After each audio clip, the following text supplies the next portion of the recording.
yeah, and you, man, you got Manchester United at Anfield, yeah, and I'll be real with you. If this becomes 4 in the back-to-back losses, yeah.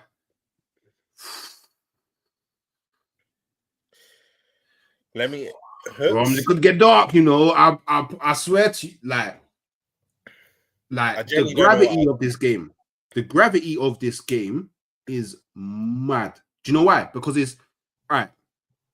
Obviously, I'll let you do your thing and talk about it, yeah. But I just want to get one thing out there that you can consider when you're talking about it, yeah.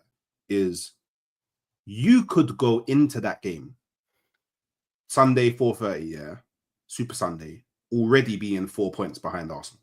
Change could to will. I'm just gonna say it from now. Like, okay, Will. Okay, Will. Hey, I was being fair because I don't want to disrespect them, but could fair be enough. 4 points clear, yeah. And then if you do lose that game, depending on how other results go, it's no longer of a conversation of you're just behind Arsenal. You could be behind Man City. You could be behind Tottenham. You could be behind. I think there's one other team. I think Bournemouth. I think it's Bournemouth. If Bournemouth win, then they'll go above you. So you could end up the end of this game week 5th. And then the final thing to add on to that, if Manchester United beat you, Manchester United of how, yeah, no, first, Amorim would have got his first back-to-back win against you. That's the first thing. And then second, they could be 2 points behind you.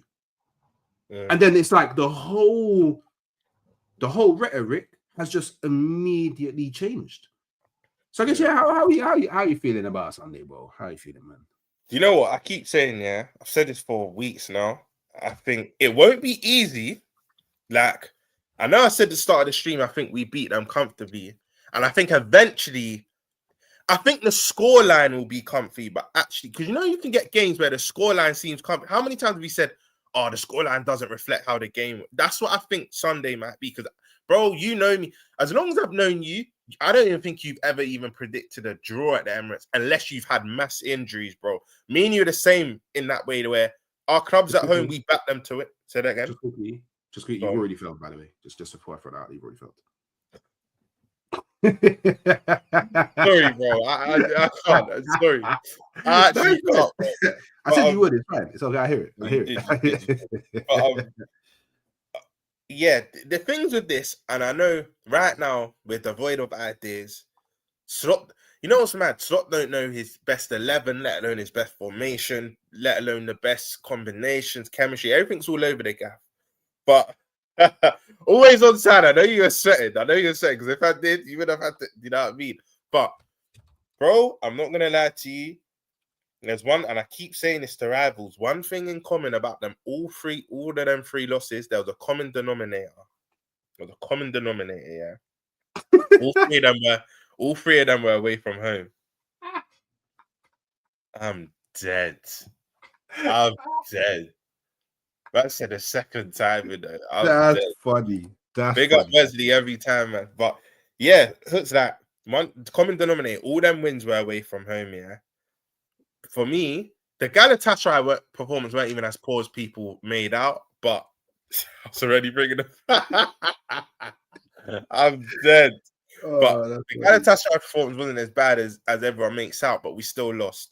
And then 2 last-minute goals away at Palace and Chelsea, innit? But we're at Anfield, bro. And a lot of people, you know what Real fans do? They laugh at the thing when some Liverpool fans say Anfield is Anfield. But it really is, because last season, we lose there once against Forest, bro. A team that we should have, but I think it was at 80% possession. But they had a game plan. They kept hitting us on their break. Under Klopp, we went 3.5 years Premier League games not losing. Like, it's no myth. We don't really lose at home. Like, this isn't a myth. We're not making this up. We don't know. And how many games in the last couple of years that you look at Liverpool, like, they should have lost that, especially at Anfield, but we didn't. We either got a draw, we either got something from it, or we won. Now, this United team, they've come into a bit of... They're still dead. I'm going to put that out there. You are still food. Whatever United... I wish Jordan Brown was in here, but you are still food. Don't let anything convince you otherwise. But I'm an honest guy. You've come into a bit of form. I think Amorim's had his first back-to-back Prem wins. I think was it back? No, was it back to back? No. He still don't have. He still don't have back to. He still doesn't have back to back wins. Bro. Before Burnley, didn't they beat someone? Or am I bugging? No, they. I'll check while. Check their result. I swear they've got their first back to back. Or I might be bugging, but I swear they did. No, I don't think they did. I think they're still on the search for back to back wins. I won't lie to you. I know their last win was against Burnley, and I could swear they beat someone before that. No, because they beat Sunderland home wins the last game, but they lost to Brentford 3-1, and then before that they beat Chelsea 2-1, but before that they lost to Man City 3-0, and then before that they beat Burnley 3-2, but then before that they lost 12-11 on penalties to Grimsby, innit? So you know, I got it confused because I knew back-to-back was relevant in some way. It's back-to-back home wins, but bro, Sesko coming into a bit form. I think me and you always said. I think me and you both said all along. He's not a bad footballer. I just don't think he's a cold striker like that, innit? Watch him bang on top bins now, but I just think he's a decent footballer. But again, the way we're playing right now, our Achilles heel is the wide areas. Say what you want about Cunha, he's not started well, but I still think he's a baller. Say what you want about Mbeumo, they can still cause us trouble, innit? But with all that being said, Hooks, I think we win this game, bro. I can't. You know, the last time he lost 4 games in all competitions was, I think, 86, bro. In 1986, 86, 87 season. So I think we win this game, Hooks. I do think a big player has to be dropped now. The Liverpool fans are about to say, what the hell are you on about, considering his record? For me, for balance reasons, I'm packing the midfield. I know we have problems with Achilles heel. I know people just said, hold on, you've got problem in wide areas and you want to pack the midfield. But they have no midfield. That 2 in midfield have been a problem for the best part of 2-3 years. But I would drop Salah and bring him on. Because people are like, why would you drop Salah? Look at his record. He will come on and score, in my opinion. But I think at start, I want to see Isaac and Ekitike as the old school 2 up front. One can drop, Ekitike can drop in the 10 a bit. But you know in Pro Evo, you know when you used to play Pro World, SS and CF, the support here. That's what I want to see. Because I think we can cause havoc with them too against United. But Hooks, bro, I think we get back to winning ways. Actually, I was going to say last Prem game of the weekend. It's actually technically it's a game on Monday. Last game under the light, Sunday evening. And do you know what, Hooks? I think you'll understand what I mean.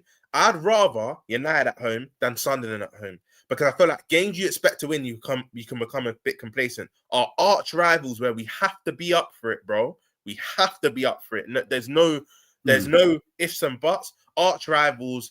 Sunday evening under the lights, bro. We've been in dreadful form.